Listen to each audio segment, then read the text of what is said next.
All right, Chad Brendel, Tim Adams, BearcatJournal.com. Looking ahead to the Temple game on Friday night, 8:30. It's a little past your bedtime, Tim.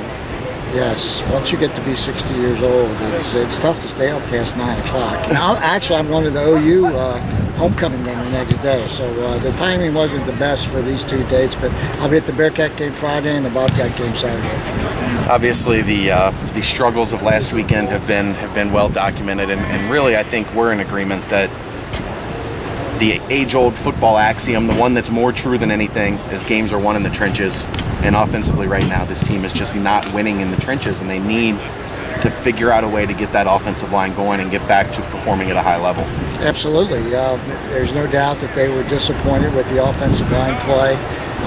As Coach Tuberville talked about, probably we talked about it too, their best player, Marcus Shaw, went down, I think, early in the second quarter. Their quarterback, their starting quarterback, Stephen Bench, went down, I think right before he did, right before Shaw did. But defensively, the Bearcats played well enough to win, but offensively they just didn't really play very well until the final quarter. And maybe more so, and we talked about it earlier, was last week we said the Bearcats need to get off start fast. Yeah, you guys start fast on the road. Right. The defense did what it needed to do. It got the turnover, but then the offense wasn't able to take it in. And not only that, 3-point field goal gets blocked, hooped and scored, and you're down 7. And now they've got all the momentum on their side. And before you could blink, there's two other mistakes: interception, fumble return for a touchdown.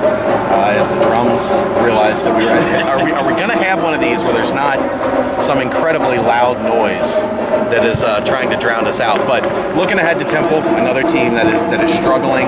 They showed a little bit of life against Louisville. They weren't completely run out of the building, but here in Nippert Stadium, you have to like the Bearcats' chances coming back home and trying to erase some of those memories. Absolutely, because the Bearcats have played well here.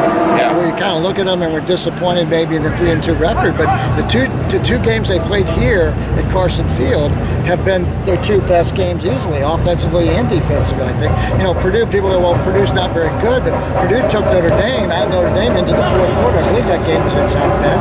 And Purdue is certainly no worse than Miami of Ohio or probably maybe even USF was, but the Bearcats, for whatever reason, have not played very well outside of Nippert Stadium. So I think getting back here, getting Temple in here, 30,000 crowd, the crowd should be in the 30,000s. I think the Bearcats are going to win. But I've been saying that every week. But I really do think that this is a good thing getting back home. All right, we're going to wrap it up because drumline practice is making this a little difficult. For Tim Adams, I'm Chad Brendel, BearcatJournal.com.